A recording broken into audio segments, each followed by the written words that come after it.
Olá, alunos do segundo ano. Vamos continuar então no nosso capítulo 7, os últimos pontos, tá? Pra gente falar para vocês. Então, nessa perspectiva, tá? A gente vai ter então, né, essa expansão bandeirante que vai, né, auxiliar nessa interiorização do Brasil. Lembrando que até o momento, grande parte, né, inclusive até hoje, se você for pensar, grande parte das capitais dos estados são em região litorânea, né? Então, essa interiorização ela é mais tardia e vai ter impulso, digamos assim, nesse olhar. É claro que esses territórios não estão desocupados, eles vão ser conquistados a partir de muita situação de conflito, de guerra, principalmente com a população indígena, né? Nós temos espaços que são, por exemplo, que foram grupos indígenas que foram aldeados, né? Ou seja, missões jesuíticas que chegaram naquele território. E em relação aos bandeirantes, também a gente vai ter muito conflito, porque nós vamos ter muitas dessas missões jesuíticas, né, destruídas, não só nos processos de guerra, questões territoriais, etc., mas também pelos próprios bandeirantes, porque havia um valor de mercado muito maior para o indígena que era aldeado, ou seja, né, que de alguma forma já estava, entre aspas, treinado pelos jesuítas para trabalhar da forma europeia de ver o mundo, né?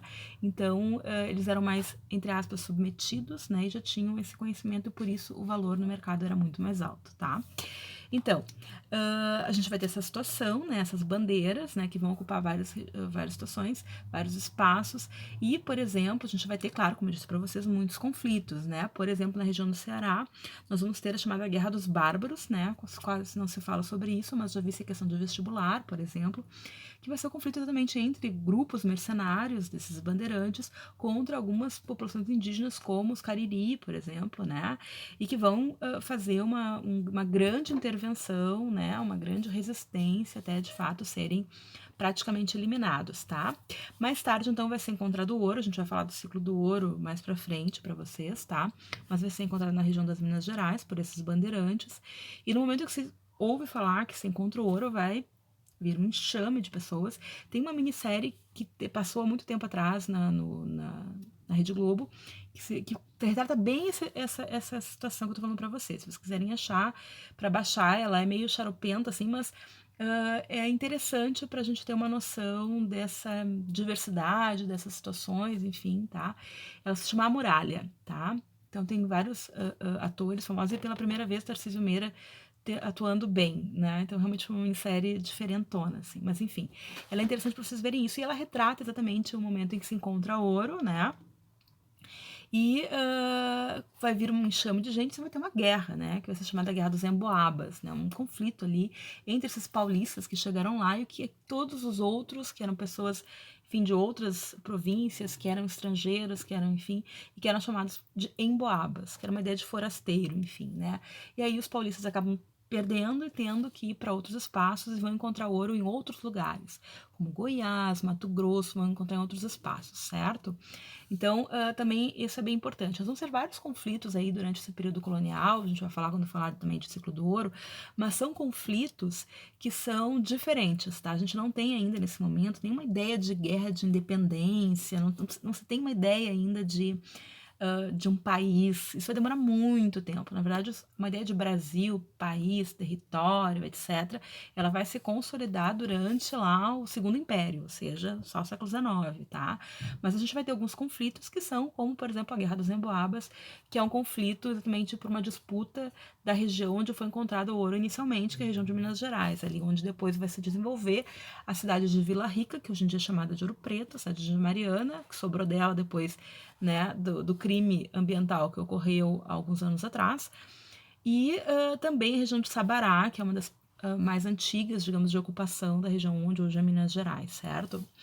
Enfim, então a gente vai ter toda essa situação. Em relação à questão do sul, né, que nos diz mais respeito, no caso, a história do Rio Grande do Sul, a ideia é que a gente faça mais para frente uma aula só sobre o Rio Grande do Sul, que é uma coisa gigante, complexa, é difícil, a história do Rio Grande do Sul tem vários tratados, porque é uma região de disputa muito grande entre espanhóis e portugueses, tá? E aqui a gente já começa essa ideia da interiorização, já marcando que Portugal vai ocupar uma região lá ao sul, tá? Bem ao sul, onde seria depois a província de Cisplatina, e que hoje é o Uruguai. Então lá eles vão fundar uma cidade chamada Colônia de Sacramento, que até hoje é uma cidade maravilhosa no Uruguai, enfim, super interessante para tu conhecer historicamente, né? Ela foi fundada, então, no século XVII, tá? E a ideia era o quê? Era exatamente o que os portugueses queriam? Era não ter uma cidade, um espaço que desse direto, né, para o Rio da Prata, que era por onde escoava grande parte da prata, né? Por isso Rio da Prata espanhola. Então, era um espaço extremamente estratégico, né? Do outro lado do Rio da Prata, tu tem Buenos Aires, né? Que é, então, uma capital importante da província, né, do Vice-Reinado do Prata.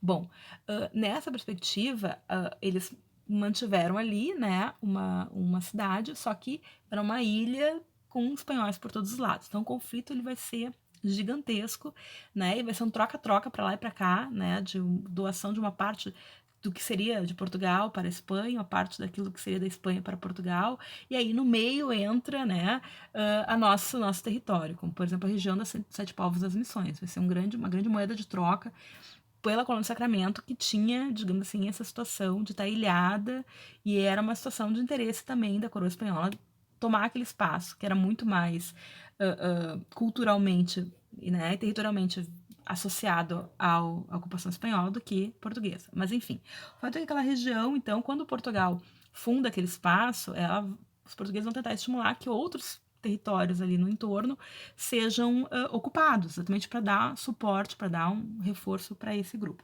Bom, então, basicamente, a gente vai ter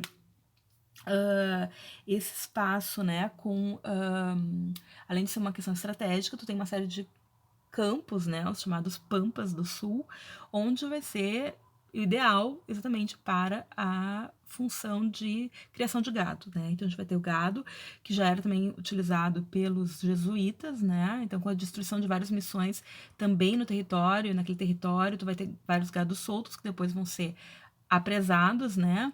Ser presos, porque geralmente o gado é um animal meio, né? Enfim, fácil de apresar. E eles vão formar, então, os latifúndios, as estâncias, né? E mais tarde a gente vai ter o grande, digamos assim, grande entrada na economia da província, né? Que será São Pedro do Rio Grande do Sul, nesse mercado da carne, né? Então, a criação de gado vai oferecer couro, né? Vai oferecer a carne mesmo, né? Lógico, também animais de tração, né? E a base da economia da região será o charque, que é aquela carne seca, salgada, né? E que vai servir de base principalmente da alimentação da população escravizada e, em especial, da população escravizada na região das Minas Gerais, que então vão ser encontradas, né? Quem vai fazer grande parte da mão de obra das minas, da exploração das minas, serão os negros africanos escravizados, né? Essa população tem que ser alimentada e vai ser alimentada basicamente com esse charque sulino, tá? Então, as estâncias da região de Pelotas, principalmente, né, vão ser, enfim, né, oriundas desse contexto, tá? E aí, bom, enfim, pessoas, a gente vai ter uma série de tratados, o livro de vocês fala ali, mas quando a gente fala de história do Rio Grande do Sul, a gente vai falar um pouquinho deles, mas assim, já adianto pra vocês que é o inferno, tá? Porque é trocentos tratados, e toma pra cá, toma pra lá, e pega território, é confuso, tá? Mas eu vou tentar fazer o seguinte, eu tenho um livro que é só sobre a história do Rio Grande do Sul, e que tem, me parece, assim, de uma forma didática, de uma professora já falecida, lá da história da URGS, chamada Sandra Pesavento, que é uma das maiores historiadoras do Rio Grande do Sul, disparado, do Brasil, quiçá, né? Mas sobre a história do Rio Grande do Sul, ela é o grande nome, ela é a referência. Então, eu tenho vários livrinhos dela bem simples, assim, bem acessíveis. Então, eu vou tirar umas fotos de um cronograma dos tratados e eu vou deixar para vocês, porque é complexo mesmo, é difícil, tá? Eu tenho que decorar isso, não tô dizendo que eu tenho que decorar isso aí, mas saibam que, por exemplo, quem tiver interesse em fazer provas vestibulares, etc., é um tema recorrente, precisamente porque é bem difícil. Bom, então o capítulo 7 a gente encerra, tá? E agora a gente vai voltar um pouquinho no tempo, vamos falar um pouquinho, vamos para geral, e vou falar sobre a Revolução Inglesa, que é um conteúdo casca, mas não se preocupe que a gente vai tentar explicar com muita calma, tá bom? Fiquem bem, se cuidem. Gente, só saiam o necessário e com máscara, e com todo cuidado, e com álcool gel, tá bom? Beijo.